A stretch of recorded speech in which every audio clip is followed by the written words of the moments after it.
Hi, this is Christian, and welcome back to NFL Updates Express, your weekly dose of NFL news. Coming your way, Week 11 predictions. It's a battle in the NFC East Division when the Philadelphia Eagles take on the Dallas Cowboys at AT&T Stadium. Now for the Philadelphia Eagles, they have been amazing this season. We know they've been the best team in the league by just about everyone's standards, and well, their defensive line has been a big reason why, getting a lot of sacks. And heading the defensive line is Vinny Curry, Timmy Jernigan, Fletcher Cox, and rookie Derek Barnett, and all of them have been amazing so far this year, leading the Eagles to their 8-1 record. And for the Dallas Cowboys, well, they've been solid for this season, but with their two staples struggling right now, their offensive line, especially after Chaz Green, their left tackle, getting harassed by Adrian Claiborne and his 6 sacks on Sunday, and also Ezekiel Elliott not in the lineup, and so they have to put in Alfred Morris, who is a solid running back himself, but certainly no Ezekiel Elliott there. And so for the Cowboys to win this game, first off, they're going to have to play mistake-free football, and that means Dak Prescott is going to have to roll out of the pocket, get it to Dez Bryant, get it to Jason Witten, get it to Terrence Williams, and not throw interceptions against this dynamic Eagles secondary. And for the Eagles to win, well, they just need to keep it on the ground.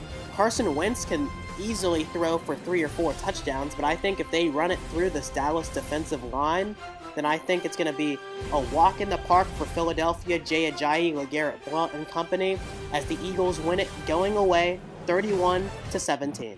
Dylan's prediction is the Philadelphia Eagles. 2 of the NFC's top teams take flight in Minnesota when the Los Angeles Rams take on the Minnesota Vikings. Now the Rams and the Vikings have been amazing this year, combining for just 4 losses. And right now, Jared Goff, he's an MVP candidate behind Carson Wentz and a couple of others. And he's been playing out of his mind, and I'll admit, I was completely wrong about Goff. I thought he'd be a bust, especially after seeing how bad he played in his rookie season, but of course, Sean McVay, he's done an amazing job with the Los Angeles Rams, and especially Jared Goff and Robert Woods, he's exploded too, and they'll definitely need him against a dynamic Minnesota Vikings secondary, headlined by Harrison Smith and Xavier Rhodes. And for the Vikings, well, Case Keenum, he's going to keep his starting job as Teddy Bridgewater finally healthy, but slated to be the backup, at least for now. But if Case Keenum struggles, who knows, we might see Teddy back in the game before too long. Overall, I think this game will be the closest on Sunday, as the Rams and the Vikings are 2 of the best teams. But ultimately, when it's all said and done, I think Todd Gurley and the Los Angeles Rams are going to come into Minnesota and get a very narrow win and advance to 8-2 on the year. Dylan's prediction is the Los Angeles Rams. In this Mexico City matchup, it's the New England Patriots taking on the Oakland Raiders. Now the Patriots, well, they had a rough start to the season, well by their standards at 2-2, losing to the Chiefs and Panthers, but they picked it up. They haven't lost since the Panthers game in Gillette. And the Patriots, well, they look like a top 3 to 5 team once again, as they tried to repeat in their quest for back-to-back Super Bowl titles. And for the Oakland Raiders, well, you would say at 4-5 they're dead, right? Not exactly. The Bills currently hold the AFC 6th spot if the playoffs started today, and they have a 5-4 record. The Raiders have a 4-5 record. So a game difference really there. And the Bills, well, they just had a quarterback change. So if the Raiders want to get back into the playoff chase, now is the time. There's really not a great 6th team in the AFC besides the top 5 that currently hold it, the Patriots, Steelers, Jaguars, Titans, and the Chiefs. But the Raiders, well, they can get back in the playoff chase, but it would have to start today against the New England Patriots. And by today, I mean Sunday. The New England Patriots, well, they're a dominant team. And the Raiders, though, they had a dominant offense, and they still do. Amari Cooper, Michael Crabtree, and Marshawn Lynch, when he's effective, can work in the Raiders' favor. But they have to get them all functioning and working if the Raiders have any chance of winning this game. Overall, I think this should be closer than expected, but right now the Patriots are clearly the better team, and they'll get the win at Mexico City. Dylan's prediction is the New England Patriots. In the last spotlight game of the week, it's the Arizona Cardinals taking on the Houston Texans at Energy Stadium. Now, it's been a tough season for both of these teams as their starting quarterbacks for each team respectively have gotten injured. Carson Palmer for the Arizona Cardinals and Deshaun Watson for the Houston Texans. And the Texans were looking pretty good for the playoffs, at least the 6th spot, until he got injured, so unless he rises from the grave, I don't think the Houston Texans are making the playoffs this year, despite their back-to-back-to-back 9-7 seasons from Bill O'Brien.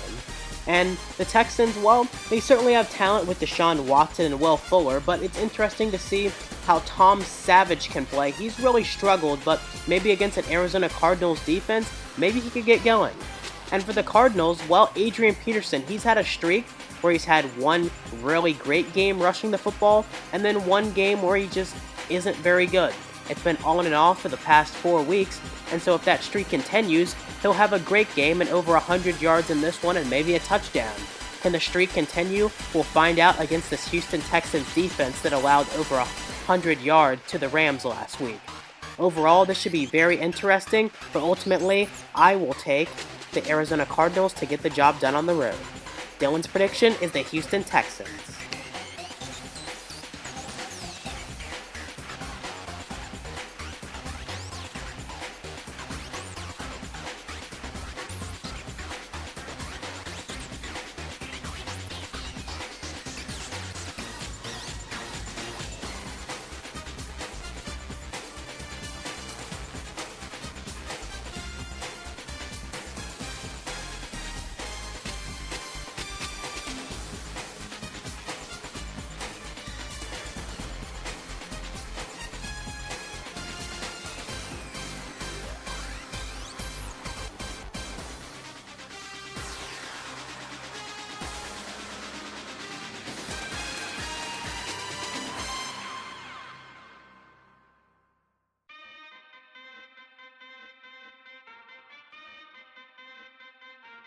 Turn it up.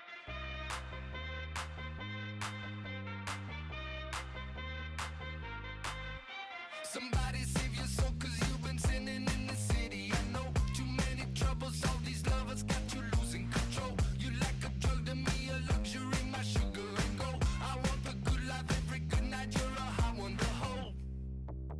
'Cause you don't even know. I can make your hands clap.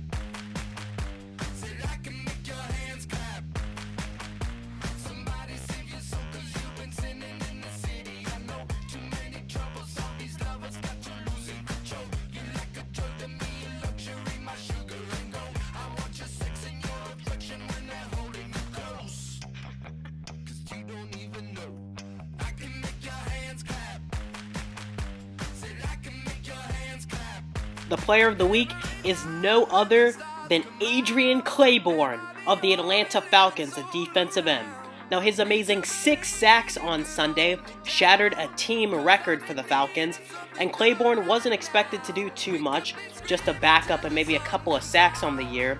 But after Brooks Reed and Vic Beasley, he's a substitute for them, and he came in and dominated the left tackle, Chaz Green. And maybe Claiborne can help propel the Atlanta Falcons back into the playoff conversation and avoid the Super Bowl hangover. Let's look at the NFC Wild Card playoff chase. For the Carolina Panthers, they do have a tough schedule in the back end, which includes 2 playoff teams currently, the Saints and the Vikings, and a potential do-or-die matchup in the Mercedes-Benz Stadium in Week 17 against the Atlanta Falcons. But I think the way the Panthers are playing, they should find their way back into the postseason since 2015.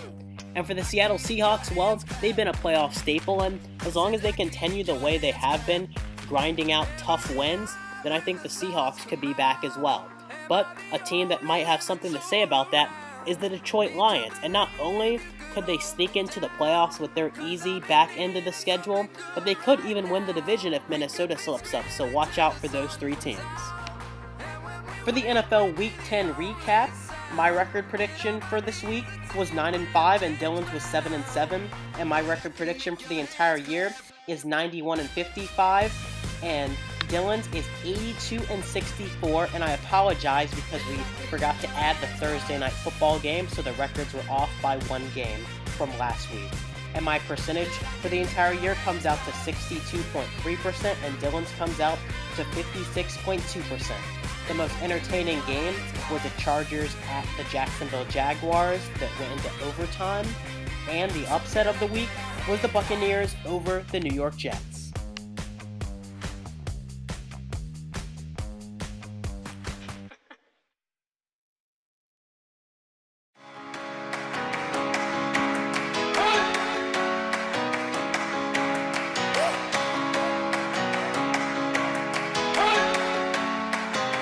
You better not be the one to doubt us, 'cause we've been putting in the hours. We only taking what was ours.